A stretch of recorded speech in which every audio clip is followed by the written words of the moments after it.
Hello everyone, welcome back to the second lesson on Introduction to Multivibrators. In today's lecture, we will talk about the hero of the digital circuits, multivibrator circuits, which is the capacitor. Now, why I call capacitor as the hero is the main function of all the components that exist in multivibrator circuits have only one task, and this task is to charge and discharge a capacitor.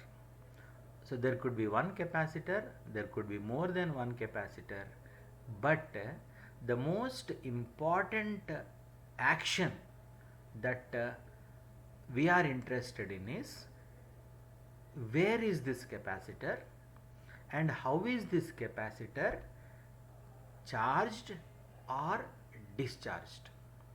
So once you are able to understand the mathematics and the circuit behavior around the capacitor, rest of the understanding of the circuit becomes much easier. Keep this point in mind. I am not saying that the other components are not important, but charging and discharging the capacitor happens to be the most important activity around which our understanding is resting. Now, before I start today's lecture, we will quickly review what we have covered in the first lesson. In the first lesson, you see on the left hand side, this red, everything is in this circuit is red in color. I kept it red just to tell you we have already completed this. It is over. So we are only doing a quick recapitulation of the lesson. Now what did we do here? We took a transistor and then we wanted to switch on or switch off an LED by connecting it to the transistor, and to control the current flowing through the LED we have connected a resistor. We did all the calculations, and once we know the collector current required, so we wanted to make the transistor work like a switch, so sufficient base current was supplied through RB1, and then we have tested this circuit whether it is working like a switch or not by connecting a simple switch here, mechanical switch, and then made it work like a switch. So this is a mechanical switch and this is an electronic switch. So I told you to think why we are using a electronic switch. The answer here is a mechanical switch can be made on or off at a particular rate, which is much lower compared to the rate at which a transistor switch can be made on or off. That means we can achieve very high rates of switching on and switching off compared to any mechanical device. Okay, so that you just remember. Now, also remember that in the coming figures we will be simplifying this entire circuit. We will remove all this circuit and then replace this circuit with just the base and emitter of the transistor. The base and emitter of the transistor only will be used, because we will be adding some more circuit to the left side of this transistor circuit. So what the left side of the circuit sees is the base and emitter of the transistor.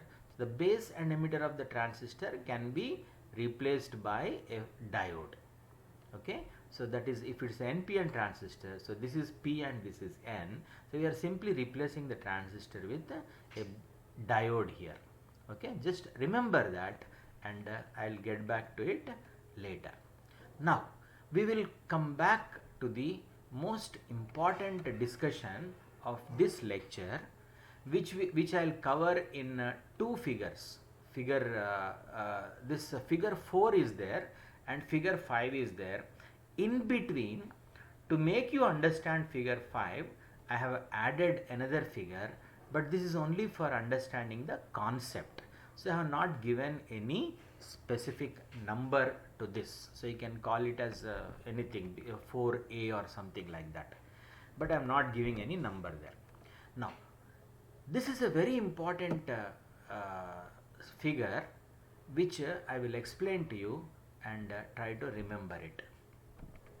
Now, in this particular circuit, I told you the hero is the capacitor. Now, let us assume that this capacitor, on one side it is connected to the ground, and on the other side it is connected to a supply voltage V through a resistor R1. Okay, so this is how it is connected. Now, once it is connected like this, it becomes an RC circuit connected to a DC voltage V.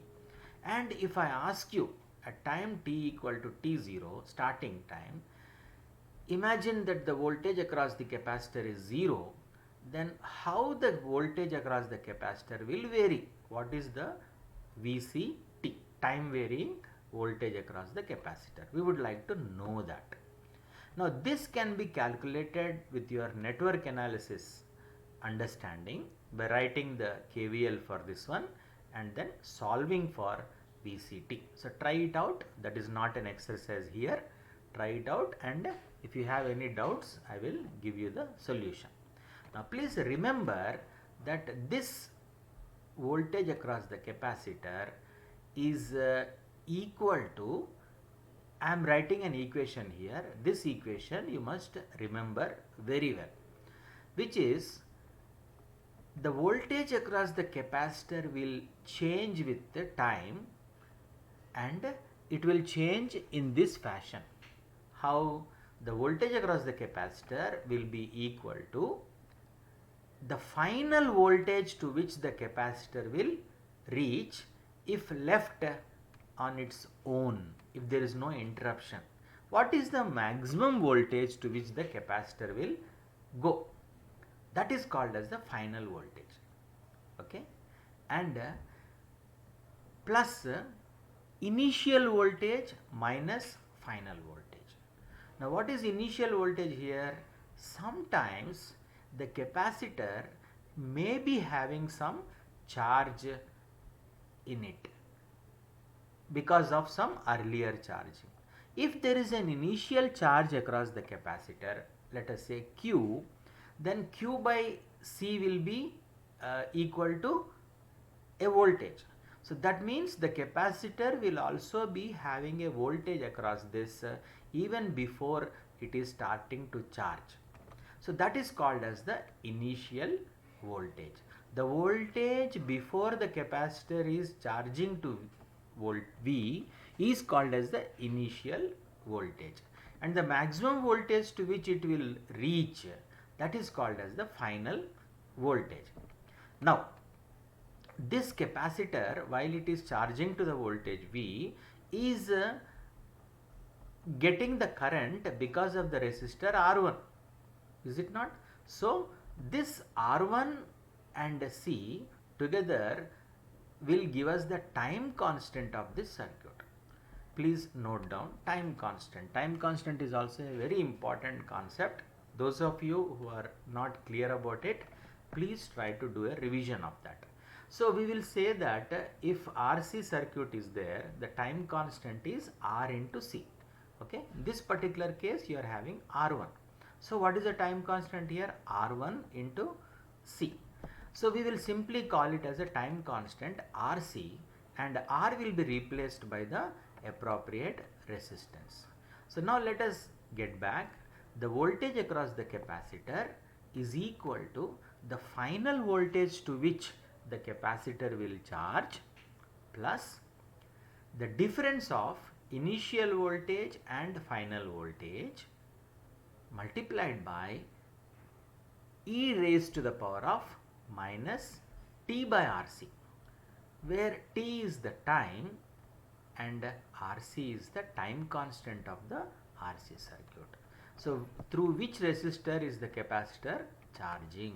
So that is the value of the R. Okay. Now every time you are required to know what is the voltage across the capacitor at any given time, you must apply this formula, this particular equation you must remember. Now even if you remember this equation, there are many situations in multivibrators where you will get confused on how to know what is the final voltage, what is the initial voltage.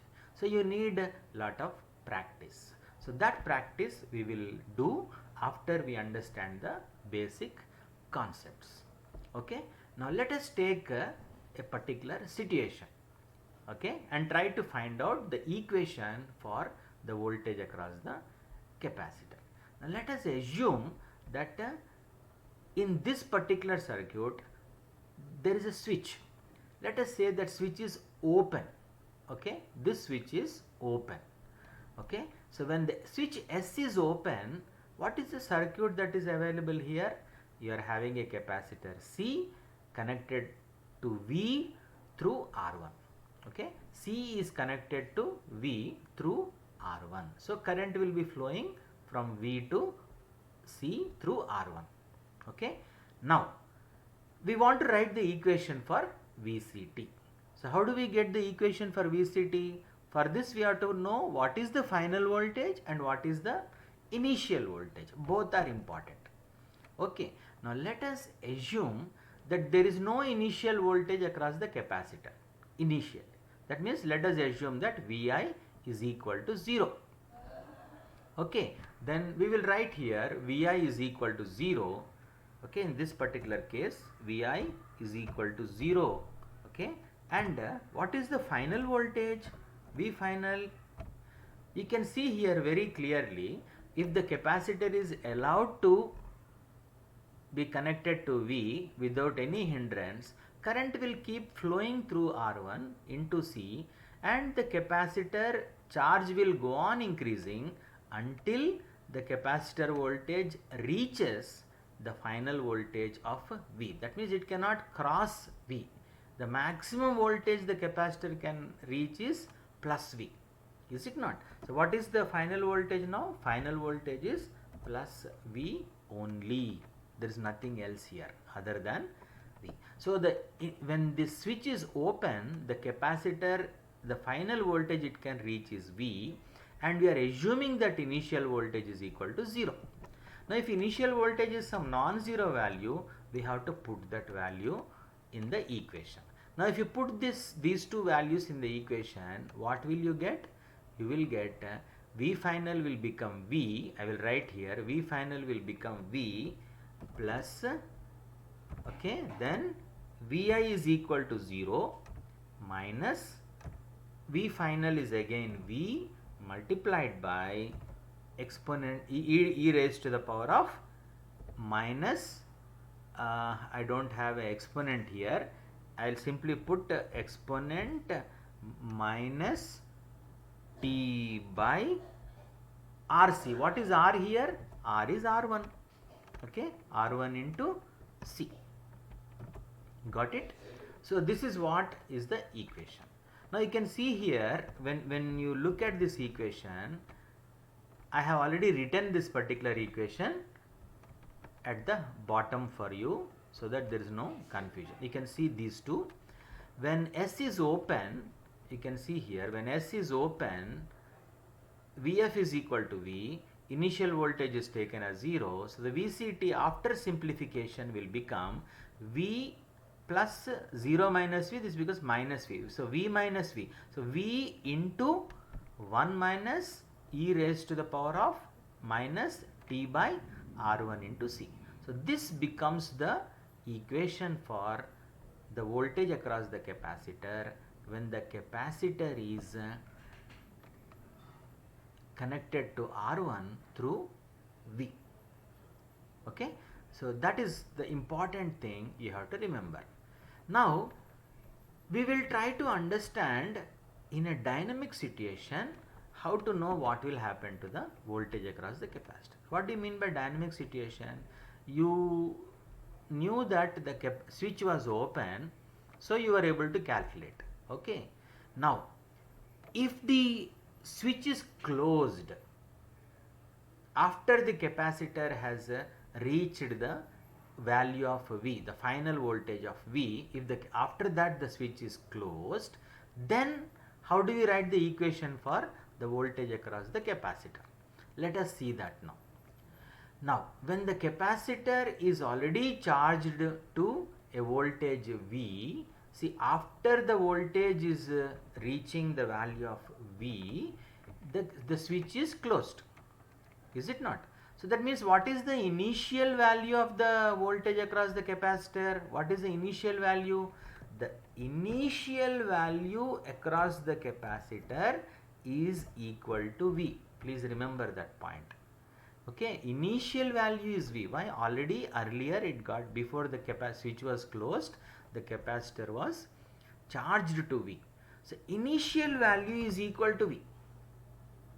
Now, what is the final value? This is where you should pay a lot of attention. Now you see here the capacitor is connected. Where is it connected? Through the switch. You can see here this capacitor, the switch is closed like this, and it is connected to another resistor R2 which is connected to ground. That means the capacitor is no longer connected to V. This path is not there for it because it is connected through R2 to ground. So what will happen to this capacitor now?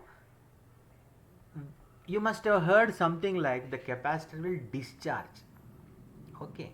Now what I will say is, I will simply follow this equation. I will say, if this node is connected through R2 to this point, this capacitor will try to reach this voltage. Okay, and what is this voltage? This voltage is 0. So what is the final voltage to which the capacitor will reach? The final voltage to which the capacitor will reach after the switch is closed has to be this voltage, which is equal to 0. So we will simply write down that the final voltage V final is equal to 0. Understood? In the initial situation, as soon as it is closed, the earlier value V is there, and finally it has to reach 0. So we will substitute these two values in the equation. So what is the final voltage? The final voltage is equal to 0. Okay, after the switch is closed, not before. The final value is equal to 0 plus initial value is equal to V minus final value, again same 0, multiplied by exponent of minus t divided by the time constant. Now what is the time constant here? The time constant is not the same as before the switch was closed. Now the switch is closed, so the time constant has to be C and R2, because this is the loop. The capacitor is now charging to 0 through R2. Okay, so what is the time constant? It has to be R2 into C. R2 into C. I am closing the bracket. Simple, right? It doesn't look, it looks complicated, but if you apply the rules properly, it becomes very easy for you to understand. Now you see here, this particular equation, when S is closed, the final voltage is equal to 0. Initial voltage, we are calling it as V. Now in this particular equation, I have made it like some charge is there, we will call it as Vi. That is, in this case it is V. We can also take it as Vi. Okay. Now Vi is the voltage. If you are assuming, then what is VCT? VCT is equal to, if you simplify this equation, this is 0, this is 0, it will simply become Vi multiplied by e raised to the power of minus t by R2 into C. E raised to the power of minus t by R2 into C. Now this becomes the equation for the capacitor charging when the switch S is closed. Now, why did we do so much discussion about this charging and discharging? It is done because we will be looking at this capacitor not in a simple setup like this. We will be seeing a capacitor in slightly more confusing setup in the next figure F05 like this. If the capacitor is connected like this, how do we know what is the voltage across the capacitor at any given time? That is what we have to practice. For practicing this, we will have to do more exercises based on this concept, such that I know perfectly you are all familiar with this particular equation. Okay, that is what I expect all of you to do. Now before I give you one small exercise, I will show you how this capacitor is looking here. Now this C is our C2. I connected like this. Okay. Now I told you earlier, please come to the left here. Earlier circuit was there. The same circuit we'll be using, but we will be adding this C2, RC2, LED2 also to this circuit. So this whole circuit without the switch, I am going to add these three components. That means from the supply voltage I will connect another LED2, which is connected through RC2. Now I don't have to tell you why RC2 is required. It is only to control the current in LED. Now this from V, I am connecting this RC2 to a capacitor. Now this capacitor, where is it connected? The other end. The other end is connected to the base of Q1. The other end is connected to the base of Q1. Now what is the circuit this capacitor is seeing now? It is only connected to the base. Okay. From the base, of course, there is a resistor RB1 connected to supply. That also we will add later. But it is connected to the base, and from the base to the emitter, the transistor base emitter junction will be there. So instead of the junction, we are replacing with a diode for simple understanding. Okay, so just keep these important points in your mind. So this circuit is nothing but a capacitor. One end is connected to the base of a transistor. So there is a diode connected here. Other end, you are having a resistor connected to supply voltage. Just like here, there is a resistor, here there is a capacitor, but here instead of 0, this point is connected to the diode end. So there is a diode here and the other end is connected to 0. Okay. Now what is the voltage here? The voltage here is the voltage at the base of the transistor. So which when the transistor is in saturation, it is equal to 0.7. So this discussion we will do later. Okay. Now please remember, these concepts are very important. This figure related concept, as I told you, I am not giving any number to this figure, but you can just simply call it as 4, 5. Now here you are having the other figures like 5 and 6. Now what you observe here is the same circuit, the capacitor here. Now the hero is the capacitor. We will try to understand what happens around this capacitor. Okay, and the transistor is replaced with a base emitter diode, so that the function of the transistor is not missing from our discussion or its impact. So the title of today's lecture is Role of the Capacitor. So I request all of you to pay a lot of attention to this lecture and also try to answer the questions which I will give you in the coming classes, so that you become familiar. So before we leave the class, I'll give you a small exercise. Very simple exercise. You see here. So a capacitor is having an initial charge of I'll call it as initial charge of let us say 1 volt.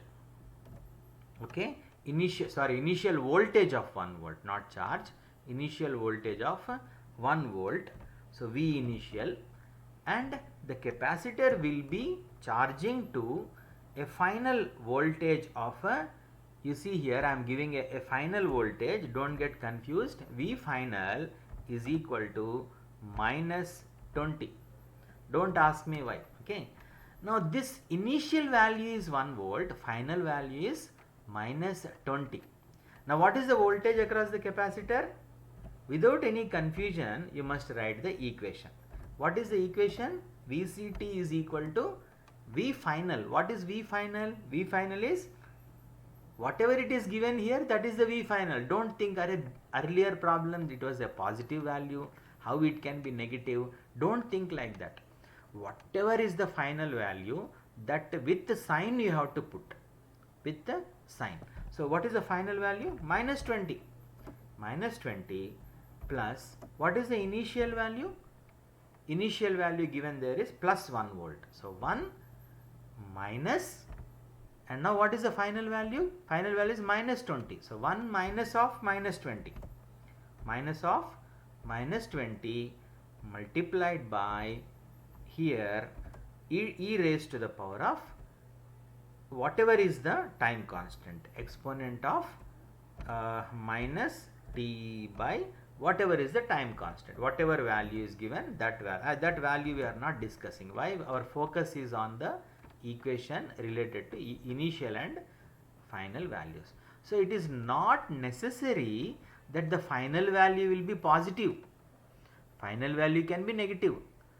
Similarly, initial value also need not be positive. This is the most important lesson you have to remember. So after you practice this thing, writing like this, there is no bias in your mind. V final has to be some very large value. No, it can be 0 also. Initial value has to be small value. No, it can be very high value also. It could be negative. Both initial and final values could be positive or negative, low values or high values. They can be 0 or non-zero. This point once you remember, you will remember this particular equation and substitute in this one, and you will get the correct equation. Correct equation you will get. Then you will be able to solve the problem. Okay. Now this is the most important thing. Now the last point I forgot to mention here. So we will take the capacitor. I'll quickly tell you how a capacitor will behave. Okay. Now supposing I take a capacitor and put it here. This is the last point which I am telling you. I'll discuss more about it later. Now supposing this capacitor is there. Okay. Now supposing I say that here the voltage on this side is V1 and the voltage on this side is V2. Okay. Voltage on this side is V2. Now supposing I tell you the voltage on this side V1 suddenly changes from 0 volts to 10 volts. 0 volts to 10 volts. So what will be the voltage across, voltage at V2? If I ask you this question, what is the voltage at V2? Assuming that the initial value is equal to 0. If initial value is 0, what will be the change in the voltage at V2? This is a small homework I am giving you. Okay. Now the hint which I am giving you is the voltage across the capacitor does not change instantaneously.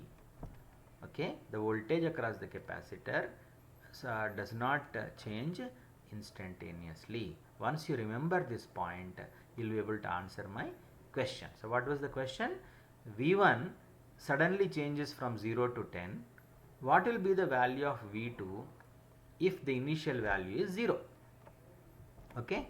So try to answer that question. In the next class, we will take up figure 5 and move forward. So thank you all.